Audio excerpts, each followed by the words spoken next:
오늘 예수님은 본문 28절에서 30절을 통해서 이렇게 말씀하셨습니다.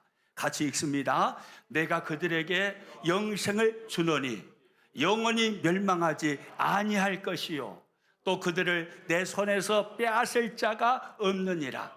그들을 주신 내 아버지는 만물보다 크심에 아무도 아버지 손에서 빼앗을 수 없느니라.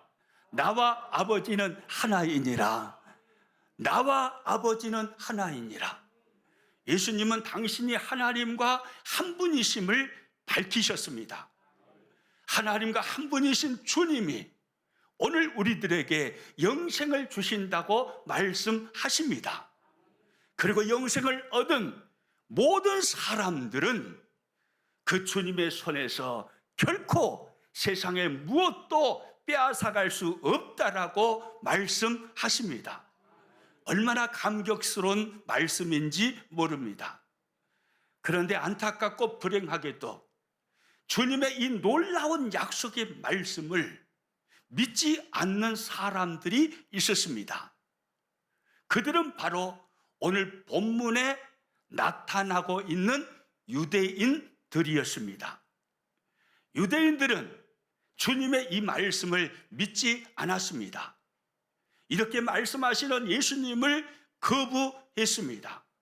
오히려 예수님이 참남하게 하나님을 모독한다 하여서 돌을 들어서 예수님을 쳐 죽이려고 했습니다. 오늘 보면 31절 말씀 같이 읽겠습니다. 유대인들이 다시 돌을 들어 치려 하거늘, 돌을 들어서 예수님을 쳐서 죽이려고 하는 것입니다. 그런데 예수님은 그들의 손에서 벗어나셨습니다. 오늘 보면 39절 말씀이죠. 같이 읽습니다. 그들이 다시 예수를 잡고자 하였으나 그 손에서 벗어나 나가시니라. 그들이 예수님을 잡아서 돌로 쳐서 죽이려고 했습니다. 그러나 예수님은 그들의 손에서 벗어나셨습니다. 여기서 말씀하는 그들은 물론 예수님을 붙잡으려고 했던 유대인들을 가리킴이 분명합니다.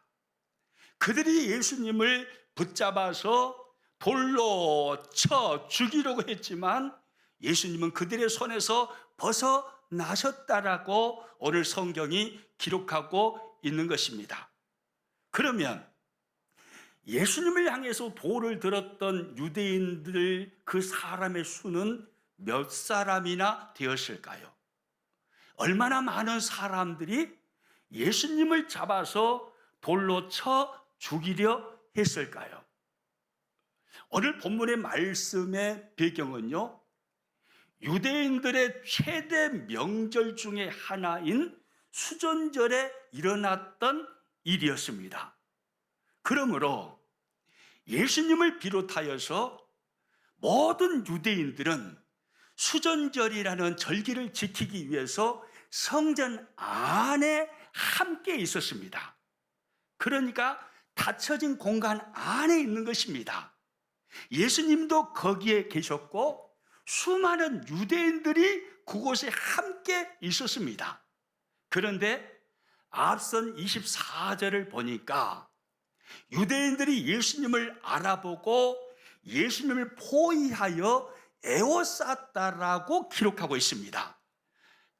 요한복음 10장 24절 말씀 같이 읽겠습니다. 유대인들이 에워싸고 이르되 당신이 언제까지나 우리 마음을 우혹하게 하려 하나이까? 그리스도이면 밝히 말씀하소서 하니 유대인들이 에워쌌습니다. 포위하듯이 예수님을 에워쌌습니다. 이 유대인들이 예수님을 붙잡고 돌을 들어서 쳐서 죽이려고 했다는 이야기입니다. 그러면 수많은 유대인들에게 둘러싸여 포위되셨겠죠. 그곳은 닫혀진 공간입니다. 성전 아닙니다. 그러면 예수님을 잡으려고 했던 유대인들의 손은 몇 개 정도 되었을까요? 적어도 수백 개, 많게는 수천 개의 손이 있었을 것입니다. 수백 개의 손이, 수천 개의 손이 예수님을 잡아서 돌로 쳐 죽이려고 한 것입니다. 그런데 놀랍게도 폐쇄된 닫혀진 공간입니다. 성전 안입니다.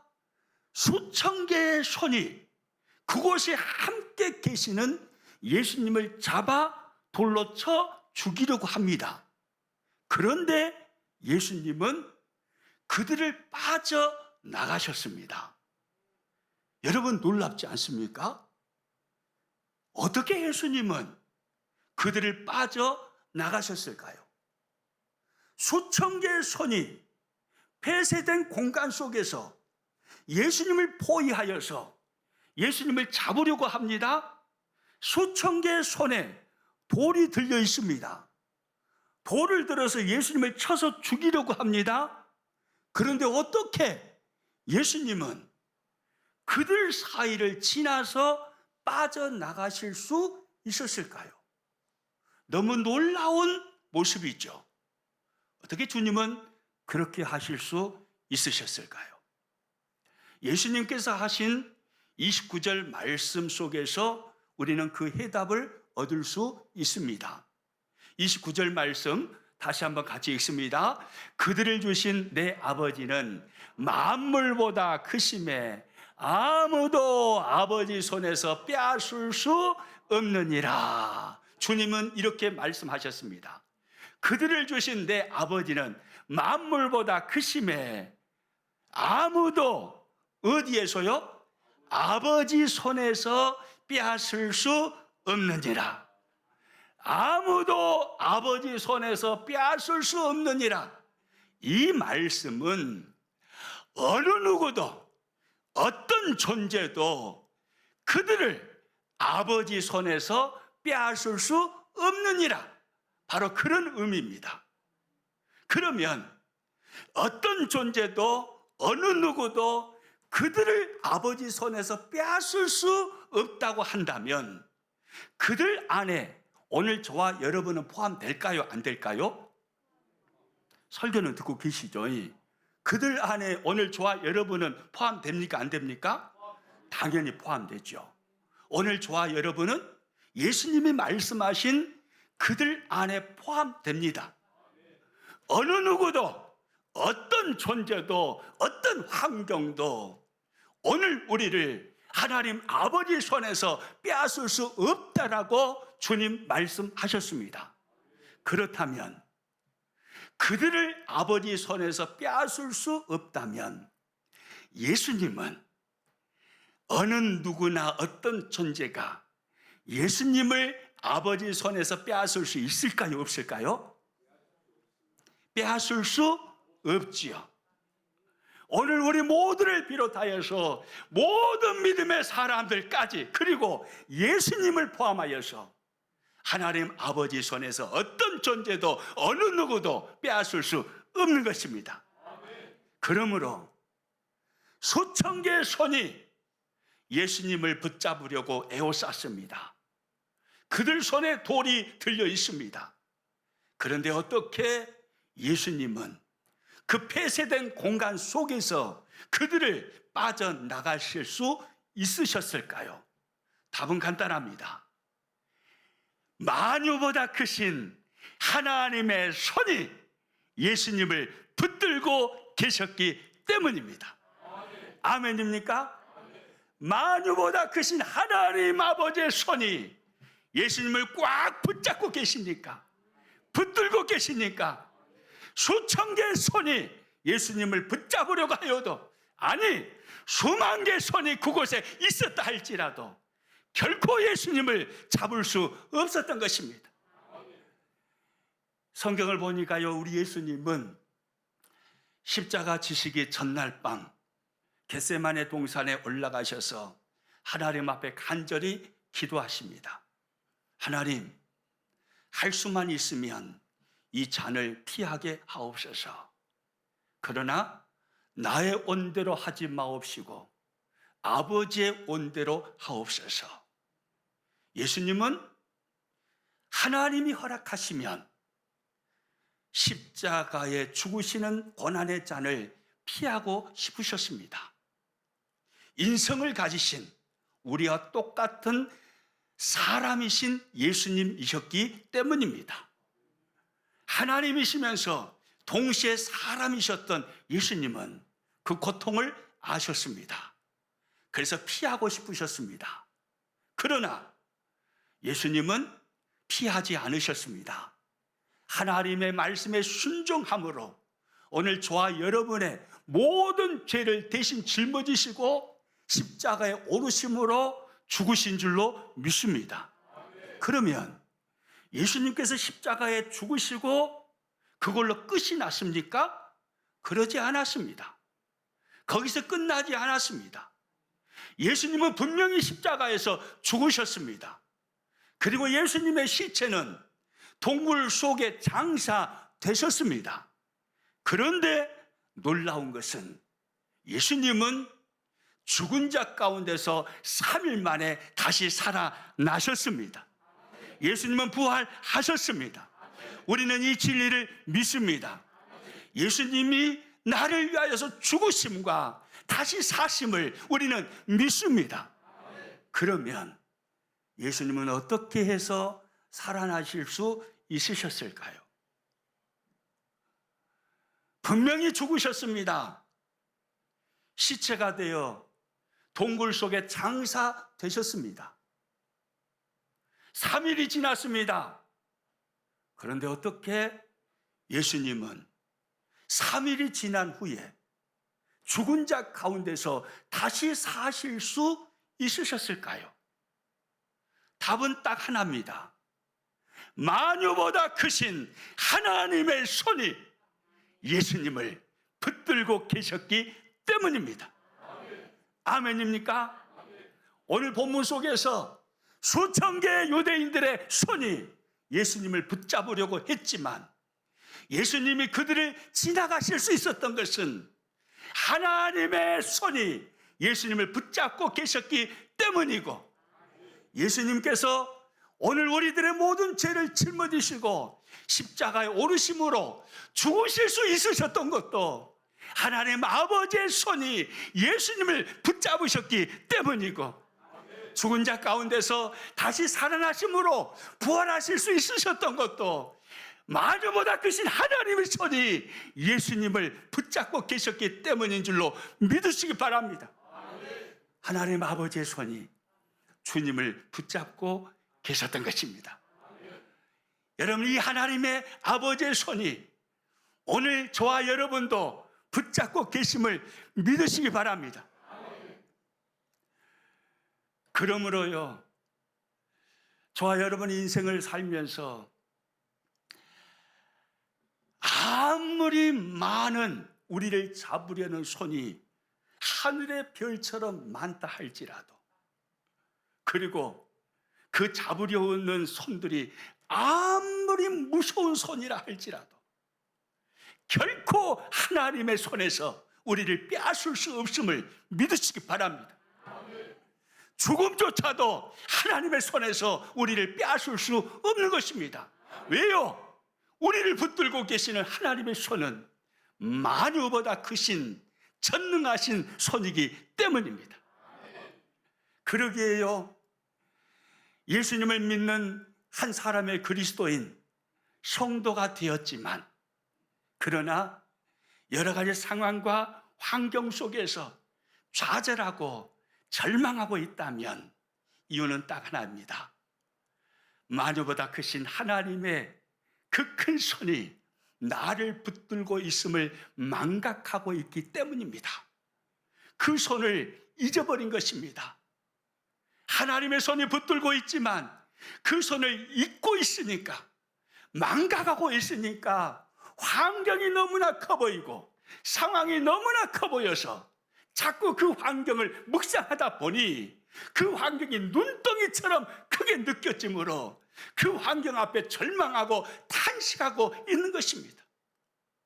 여러분, 그러므로요, 어떤 절망적인 환경과 고통 속에서도 굳굳하게 하나님이 정해놓으신 그 길을 당당하게 걸어갈 수 있는 때는 우리 믿음의 사람들에게 언제이겠습니까?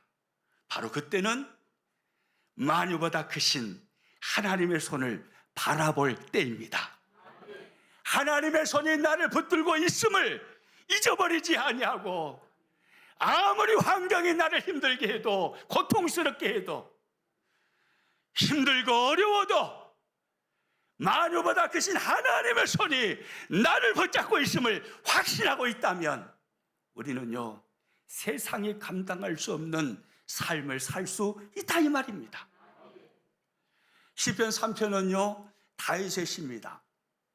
다윗이 아들 압살롬의 쿠데타에 의해서 왕의 자리에서 쫓겨났을 때 맨발로 도망치면서 지은 시가 바로 시편 3편입니다. 아들의 칼에 의해서 도망을 갑니다. 여러분, 그 아버지의 마음이 얼마나 참담했겠습니까? 아들의 손에 의해서 도망치는 그 아버지를 보고 얼마나 많은 사람들이 수군거렸겠습니까? 다윗은 그 상황 앞에 절망합니다. 그리고 탄식합니다. 그래서 다윗은요 시편 3편 1절과 2절에서 이렇게 탄식을 했습니다. 같이 한번 읽습니다. 여호와여, 나의 대적이 어찌 그리 많은지요. 일어나 나를 치는 자가 많으니이다. 많은 사람이 나를 대적하여 말하기를 그는 하나님께 구원을 받지 못한다 하나이다. 가장 비참한 다윗의 모습이에요.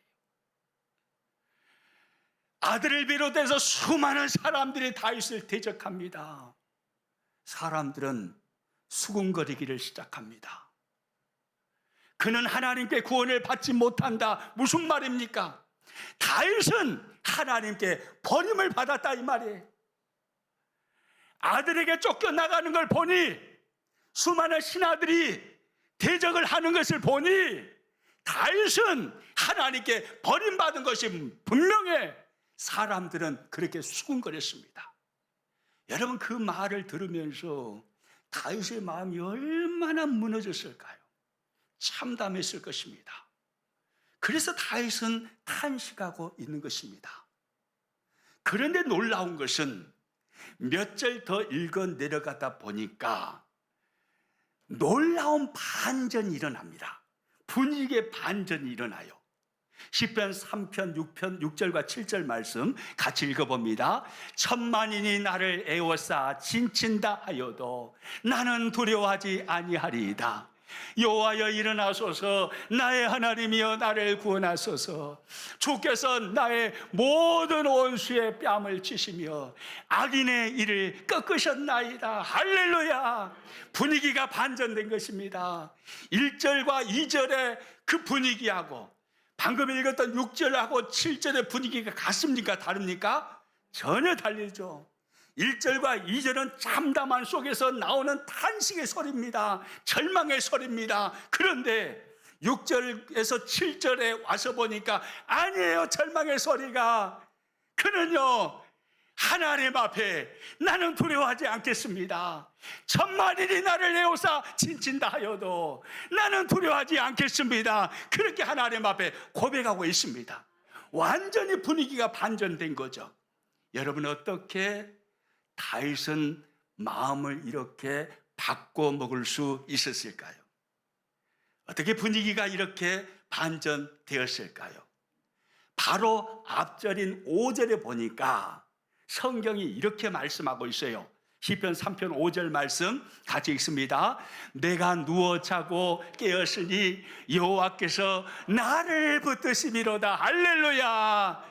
다윗은 그렇게 고백합니다. 내가 누워 자고 깨었으니 누가요? 누가요? 누가요? 여호와께서요. 여호와께서.